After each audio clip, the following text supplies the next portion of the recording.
Don't go anywhere. This is Celtics Pregame Live.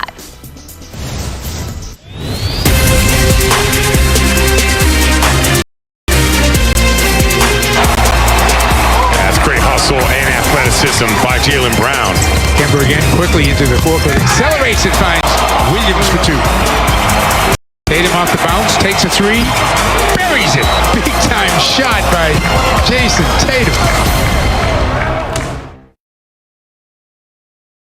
Expected is bankers waiting for your call. 459. Close enough. Unexpected is your banker working for you when times are tough to help your local taco shop stay open. And then showing up to order too many tacos from your business. Thank you so much for everything. Of course, my pleasure. She's loved those tacos since day one. Can I get 2 dozen veggie tacos? Yep, that should be enough for the weekend.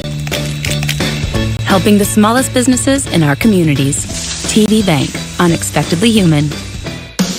The final days are here, and that means Ford Truck Month is coming to a close.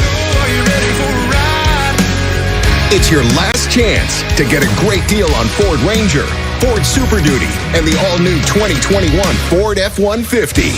So hurry, because this is one show you don't want to miss. Welcome to the show!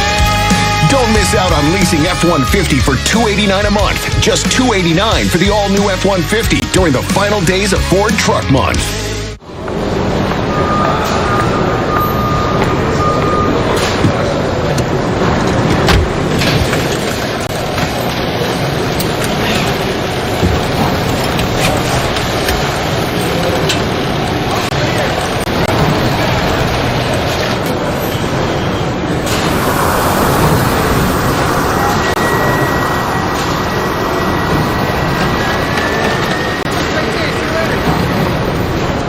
This is Peacock. Describe it, please. It's streaming. It's for free. It's your favorite shows. Movies, live sports, live events. Breaking news. And exclusive originals. And tons more. That's why you can't not watch. Watch for free. Upgrade for more. If you lost your job or income because of COVID-19 and you're having trouble making mortgage or rent payments, or you're at risk of becoming homeless, you may be eligible to receive help.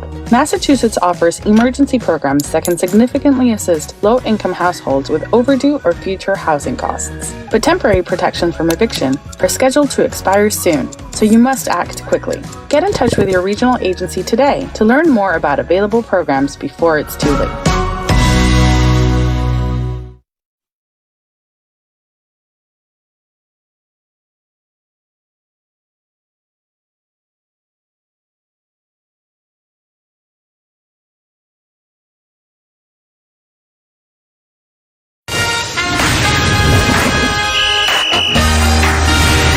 Welcome back. Bill Walton, the Hall of Famer. These are his numbers in 10 NBA seasons. We know he won a championship with the '86 Celtics and retired as a member of the Green. But we all know Bill Walton. He's a West Coast guy, has his eye on the NBA, and has an inside view of this Celtics-Lakers rivalry that will be renewed shortly here tonight. So earlier today, Scal caught up with Bill to talk all things NBA. Enjoy.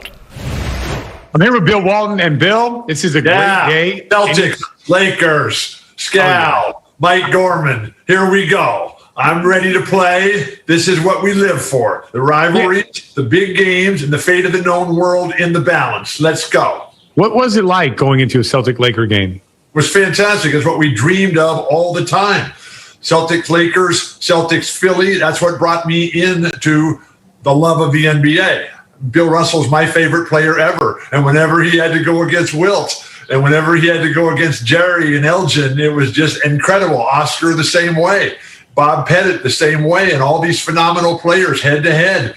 And Bill Russell, my favorite player ever on and off the court, his willingness to dedicate all of his efforts to making his teammates the stars, to making them play their game. And to Bill, can I ask you, do you dislike the Lakers when you're on the Celtics?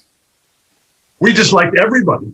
Gotcha. It didn't just matter about the Lakers. If they weren't on our team, that's one of the things that's really changed in the NBA. There was no hugging and kissing before and after the game. I mean, if they were on the other team, they were evil, and we had to take care of business. and the incredible sense of preparation and the mental focus and the concentration of what you were going to be able to do, and to be able to come with the edge, to be able to bring the fire, to be able to bring the fight without actually getting into a fight. Because when you get into a fight, then that's not good. But there were fights all the time. My very first Lakers-Celtic game, it was an exhibition game in 1985. There was 4 of them that year in the exhibition season. And the very first one, on the opening tip, a fight broke out. It lasted for 20 minutes. Everybody was involved. Casey Jones ultimately came back to the bench, all bloodied and cut up and scratched up because Michael Cooper would never cut his fingernails. His clothes were all ragged. And he looked at me with this gleam in his eye and he said, "I love this game." Hey, Bill, real quick on the Celtics. They started out this season really up and down. They're like a 500 club, but they've been trending the right direction. Have you ever been a part of a team that maybe didn't take the regular season seriously, but really flipped that switch as they got closer to the playoffs or in the playoffs? Don't ever think that NBA basketball is easy. Don't ever think it's just like flicking a switch. You cannot do that. The Celtics have been plagued by injuries, by COVID, and then by trades and new chemistry issues that you have to come in through. But, Marcus Smart being out, Kemba Walker having his limitations, and then the COVID, no team in the NBA has been impacted more negatively by COVID than the Boston Celtics. But when I watch and the ability of this team to come together and to develop the collective sense of effort and purpose, and ultimately you have to have the ultimate respect for your teammates, for your coach, for your franchise, for the general manager, for Danny Ainge, for the owners, because you have to have something to play for. In life, there has to be purpose. And when the Celtics have that purpose, then they're capable of being an excellent team. And I was able to watch the entire game the other night against Portland, and what a fantastic game that was. And the spirit and the toughness and the togetherness. Because ultimately, in a group dynamic, you have to have sacrifice, discipline, and live a life of honor. And that's what I see. And that's why I'm proud to be wearing my Celtic shirt today and being on your show, Steph. All right. So let's pivot to the Lakers. I know Anthony Davis, LeBron out. Do you still look at them as the favorites to go to the finals or to win a championship? It's all about health. If LeBron and AD are healthy, then they're going to be right in the mix. But if they're not going to be healthy, they're not. But when you're a good team, when you're trying to be a great team, the other teams, the opponents, they're irrelevant cannon fodder. It doesn't make any difference who they are. It's how you play. And the ability to come in with the self-motivation to come and be ready to play your game. And you have to have some sort of thought about how you're going to play the style of game that's going to be a winning style. And that's where the versatility of your roster comes in. And with what Robert Williams is doing right now, and with Jason Tatum and Jaylen Brown and Kemba Walker and Marcus Smart and all the guys, Tristan Thompson, Grant Williams, these guys are playing good ball. And when they believe in themselves and they have the identity, the culture, and the style of what it takes to be champions, and they're close. They've been in the Eastern Conference Finals 3 of the last 4 years. And that is a great accomplishment in and of itself in an ever-improving NBA. And Celtics, though, like everybody else, has to be healthy. And if they're not going to have a chance against really anybody. There are no easy victories. If you ever find anything easy in the NBA, be sure and let me know about it. Bill, take me back to 86 going into Celtics-Lakers. That was 35 years ago. What was that like going into it? How confident were you guys that you guys were going to beat them? Oh, super confident. We had Larry Bird, Kevin McHale, Robert Parrish, Dennis Johnson, and Danny Ainge, and they didn't. Yes, they had a lot of players. Yes, they had Kareem, who was always the focal point. Kareem was the greatest player I ever played against. And he was the standard of excellence and still is today. And so, and then with James Worthy and Magic Johnson and Byron Scott and all those different players and Pat Riley and Kurt Rambis, and they had good players. But we live by the mantra that it's not what they do, it's how we play. And the ability to come ready at the very beginning. That's what That's what I love. I love the preparation, getting ready, and when that ball is put into play, don't spend the first 3 or 4 minutes of the game getting dressed and warming up.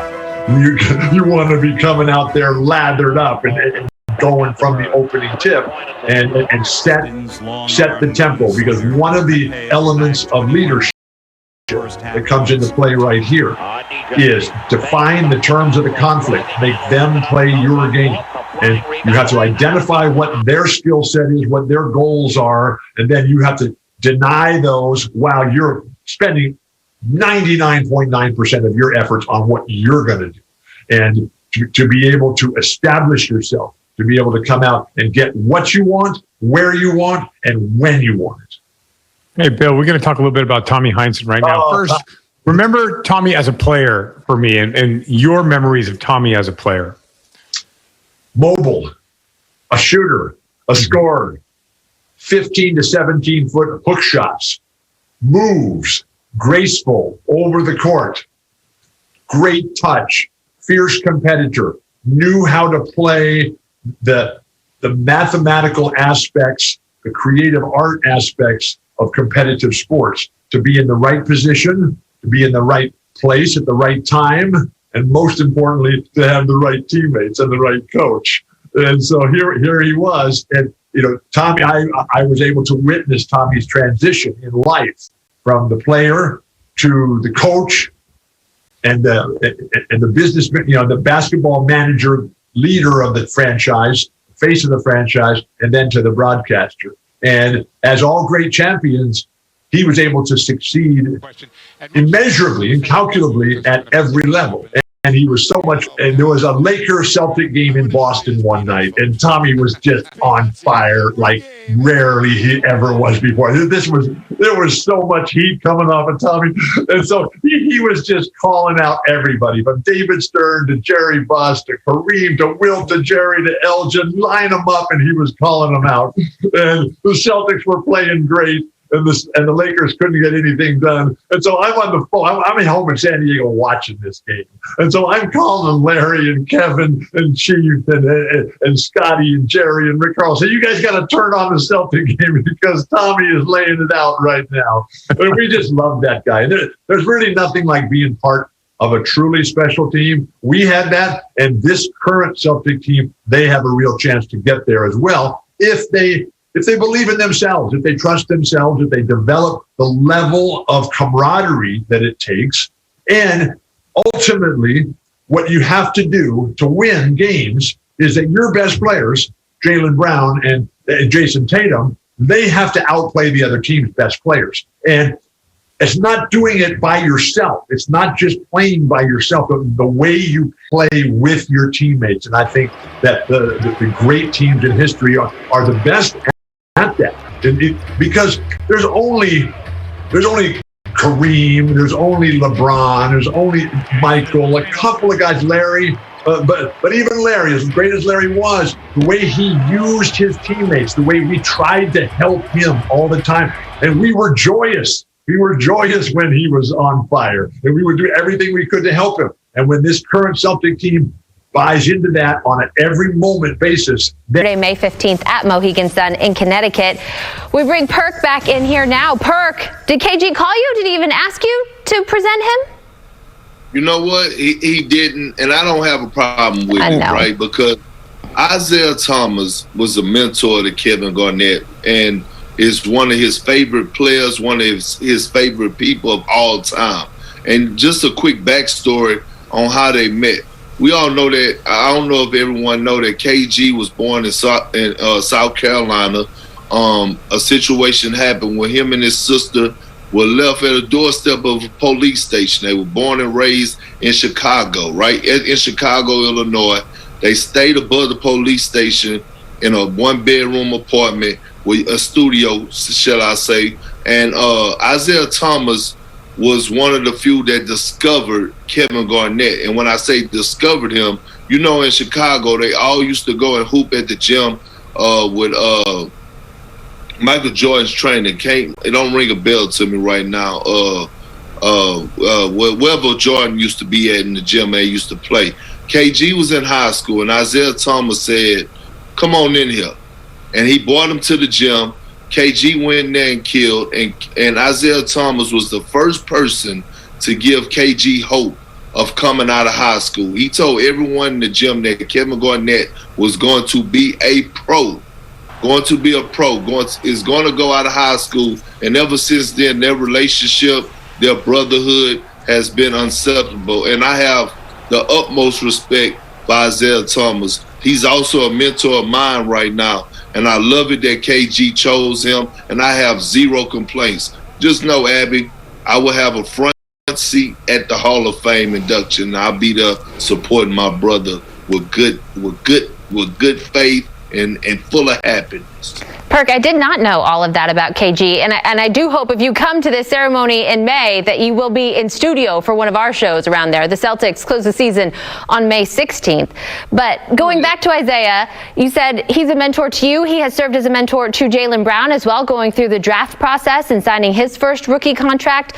What is it about Isaiah, and how has he been able to lift so many young players?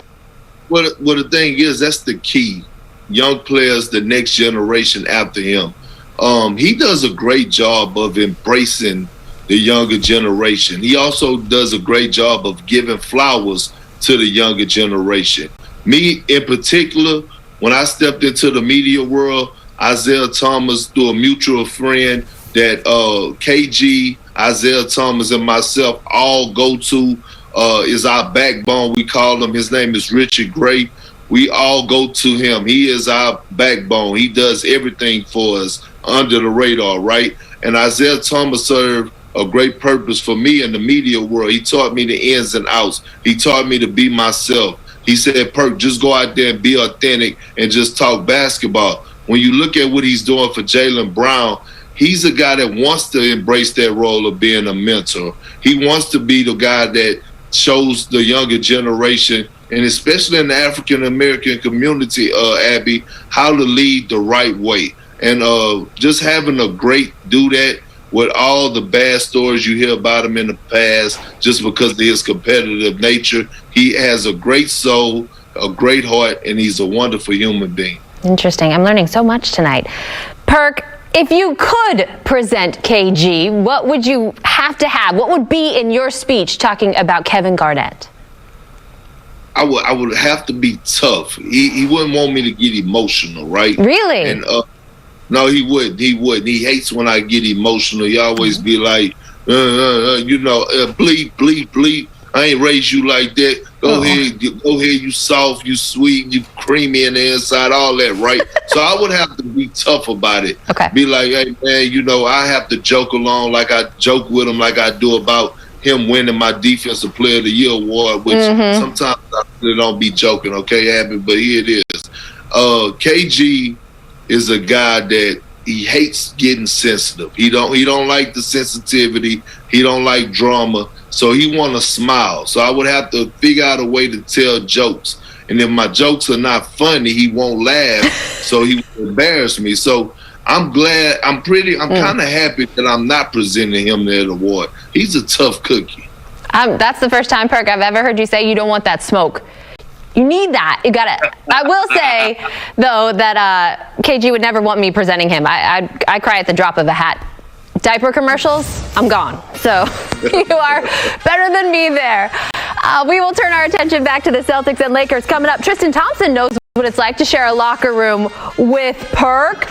We'll hear what Danny Ainge has to say about Perk and his growing relationship with Jason Tatum coming up. Expected is waiting around for that, starting this whole thing with a tweet. Here's a look back at how we got where we are right now with Perk and Tatum. Tatum squares it up, missed the shot. Tatum, he gets stripped on the way to the basket. Kendrick Perkins after the game. Jason Tatum, you got paid the big bucks. You have the body language and energy level of an underpaid player, and it's hurting the team. When you look at all the other stars around the league, they don't have bad body language. They're enthusiastic. They're supporting their teammates. But you got to have that. You got to learn those leadership skills. Tatum going through the back door.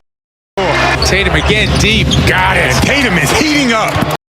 the thing that I appreciate about Jason Tatum is that he didn't get sensitive. He didn't go back at me on Twitter or social media. He called me and we talked about it. And I told him, like, hey, man, I just feel like you have it in you to elevate your game even more. You could get 25 in your sleep, and I feel like you got more in your game and that you could take over this team. And that's how real professionals handle their business, the way that Jason Tatum is doing.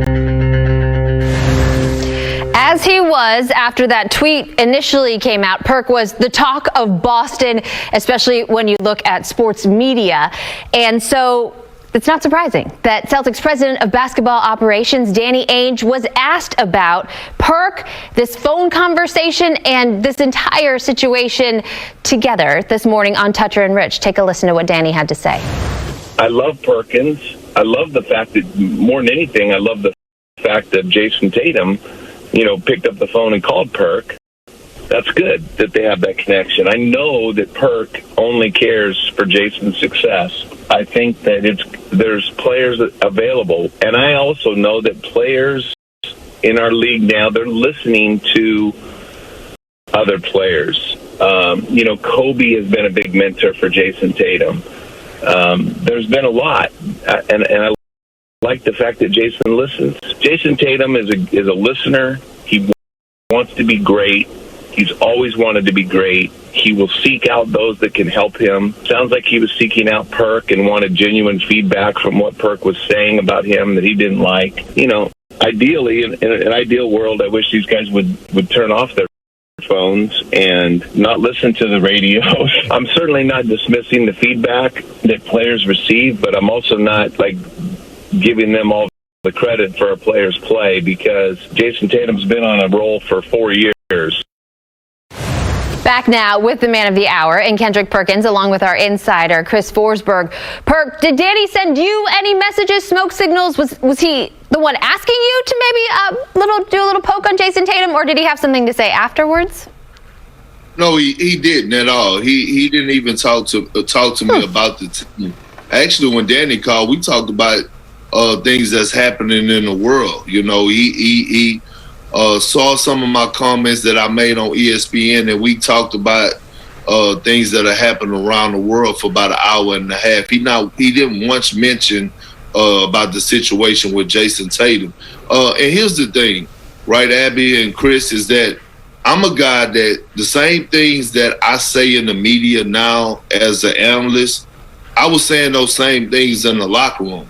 And this is why, not to toot my own horn, is why I had a write-up in Sports Illustrated about being one of the best teammates of all time, because I would not only hold you accountable, but I will be the first to be there rooting for you, standing up, clapping, congratulating you, telling you how much of a killer and how much of a superstar you are. So at the end of the day, I applaud that. And like I said, my respect level for Jason Tatum went through the roof, because it just shows signs of maturity. And it was a genuine conversation. It wasn't a back and forth like, Perk, you was wrong for that, and we sitting up here arguing.